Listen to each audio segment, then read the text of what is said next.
Ο αγώνας του Βάκη. Ένα παραμύθι από τη Δώρα Τσίπκα, επισκέπτρια υγείας. Ο Βάκης στο Βατραχάκι σηκώθηκε πρωί-πρωί όλο άγχος για να πάει στο σχολείο. Καινούρια χρονιά, νέο σχολείο, άγνωστοι συμμαθητές. Ο μπαμπάς του, καθώς τον ξεπροβόδιζε, του είπε: «Τώρα θα πας στο γυμνάσιο. Άσε τα πολλά σουρταφέρτα όλη μέρα. Πρέπει να κοιτάξεις το μέλλον σου, διάβασμα». Ήταν που ήταν αγχωμένος ο Βάκης, τώρα αγχώθηκε ακόμα πιο πολύ. Ο Βάκης πάντα ήταν ένα έξυπνο, χαρούμενο βατραχάκι και πολύ αθλητικό. Δεινός κολυμβητής και πρώτος στο τριπλούν, στο άλμα ύψους και στο τρέξιμο. Η ζωή του μέχρι τώρα ήταν βόλτες στο δάσος με τους φίλους του, αθλητικά παιχνίδια, στίβος και διάβασμα όσο χρειαζόταν.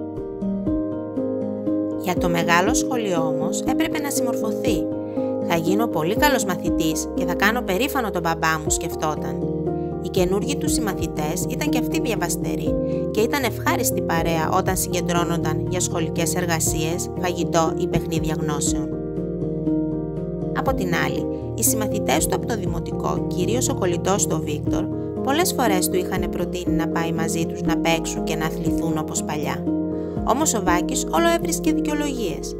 «Μια έχω διάβασμα, μια βαριέμαι, μια έχω κανονίσει με τους άλλους». Μία μέρα, μετά από πολλά παρακάλια και ενώ είχε τελειώσει το διάβασμα, πήγε επιτέλους στη λίμνη που σύχναζε παλιότερα. Οι φίλοι του κόντεψαν να μην το γνωρίσουν, γιατί ο Βάκης λόγω καθιστικής ζωής και αρκετού φαγητού είχε αφρατέψει. «Βάκη, εσύ πολύ μεγάλωσες», του είπε ο Βίκτορ.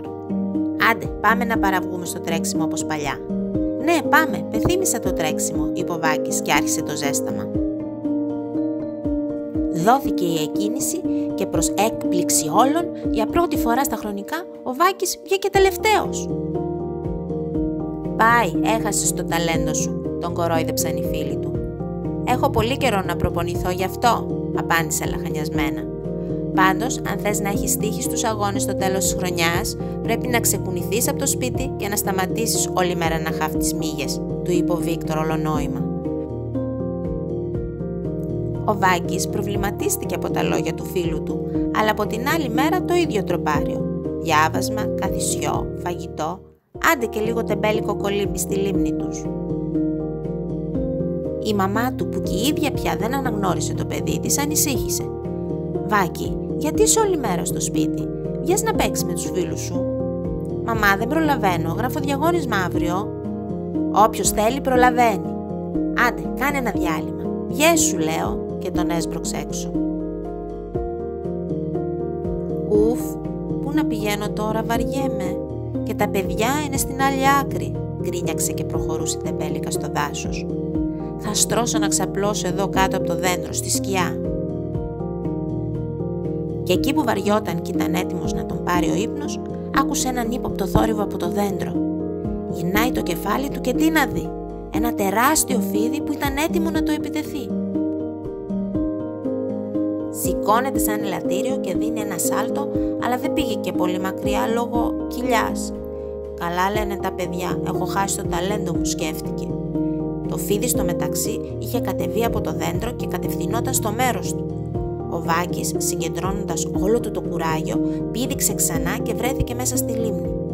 Τότε άρχισε να κολυμπάει με όση δύναμη είχε για να απομακρυνθεί όσο γινόταν περισσότερο από τον εχθρό του. Συνέχιζε να κολυμπάει ώσπου έφτασε στην άλλη άκρη της λίμνης, όπου πλατσούριζαν ανέμελα ο Βίκτορ με τα άλλα βατραχάκια. Βλέποντας ο Βίκτορ να καταφθάνει, ο Βάκης με φόρα του είπε: «Βλέπω αποφάσισες και άρχισες την προπόνηση για τους αγώνες, Ο Βάκης, με κομμένη την ανάσα από τον φόβο και την κούραση, του εξιστόρισε το παρολίγων δυστύχημα και στο τέλος είπε: «Να, γι' αυτό δεν θέλω να βγαίνω. Πάμε στα σπίτια μας γρήγορα. Είναι επικίνδυνα εδώ έξω».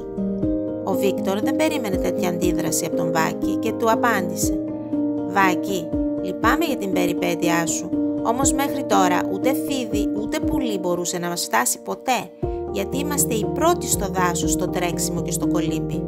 «Τι φταίει, Βάκη? Μήπως οι νέες σου συνήθειες? Βαρέθηκα να σε παρακαλάω να βγεις από το σπίτι. Όταν λοιπόν αλλάξεις μυαλά, ξέρεις που θα με βρεις». Και έφυγε να βρει τα άλλα βατραχάκια. Όταν γύρισε σπίτι ο Βάκης, δεν είπε τίποτα στους γονείς του. Όμως είχε μπει σε σοβαρές σκέψεις. Τα λόγια του Βίκτορ ήχησαν στο μυαλό του σαν καμπανάκι κινδύνου.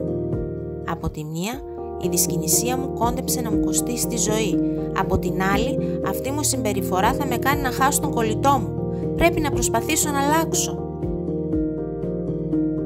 Την επόμενη το απόγευμα, και αφού τελείωσε τα μαθήματά του, βγήκε στη λίμνη. Όλη η παρέα ήταν εκεί τρέχοντας στο γρασίδι και πλατσουρίζοντας τα νερά. «Με θέλετε στην παρέα σας?» είπε διστακτικά ο Βάκης.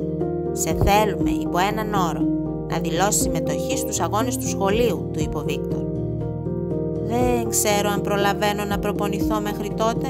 Πρέπει να χάσω και την κοιλιά», απάντησε ο Βάκης τουρλώνοντας περισσότερο την κοιλιά του. Ο Βίκτορ γέλασε δυνατά. «Χαχαχα, έχεις δίκιο, όμως αν δεν προσπαθήσεις σίγουρα δεν θα πετύχεις. Είμαστε κι εμείς εδώ. Θα σε βοηθήσουμε όλοι να προετοιμαστείς». «Εντάξει, με πείσατε. Όμως να είστε επίοικείς μαζί μου, γιατί λαχανιάζω εύκολα», γέλασε ο Βάκης και πήρε θέση μάχης. Από εκείνη την ημέρα, ο μικρός μας φίλος σαν να ξύπνησε από όνειρο.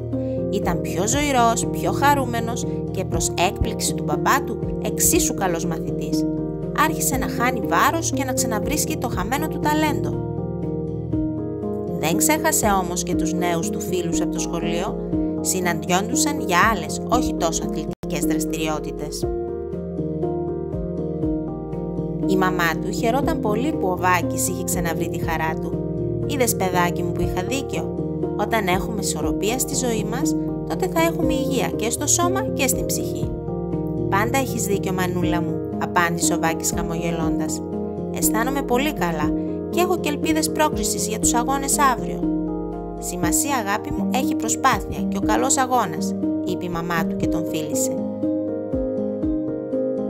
Την ημέρα των αγώνων ήταν όλοι πολύ χαρούμενοι, γιατί τελείωνε και το σχολείο. Το διασκέδασαν όλοι με την ψυχή τους. Όσοι συμμετείχαν στους αγώνες αγωνίστηκαν στο άλμα εις ύψος, στο τριπλούν και τελευταία δοκιμασία ήταν το κολύμπι. Η έναρξη δόθηκε και οι μικροί μας κολυμβητές ξεχύθηκαν στο νερό. Συνολικά στους αγώνες βγήκε πρώτος ο Βίκτορ, δεύτερος ο Βάσος από την παρέα και τρίτος ο Βάκης. Ο Βίκτορ ήταν πολύ χαρούμενος για τον καλύτερό του φίλο και τον αγώνα που έδωσε τους τελευταίους μήνες. «Μπράβο, Βάκη, ο αγώνας σου είχε επιτυχία. Εύχομαι του χρόνου να βγεις δεύτερος». Δεν θα περάσει και το δάσκαλό σου», του είπε γελώντας. «Σε ευχαριστώ, δάσκαλε. Δεν νομίζω να τα κατάφερνα χωρίς τη συμπαράστασή σου», του είπε συγκινημένος ο Βάκης. Εκείνη τη στιγμή έδωσαν υπόσχεση ότι όπως και να τα φέρει η ζωή στο μέλλον, ποτέ να μην χαθούνε και πάντα να βρίσκουν χρόνο για το κοινό τους χόμπι.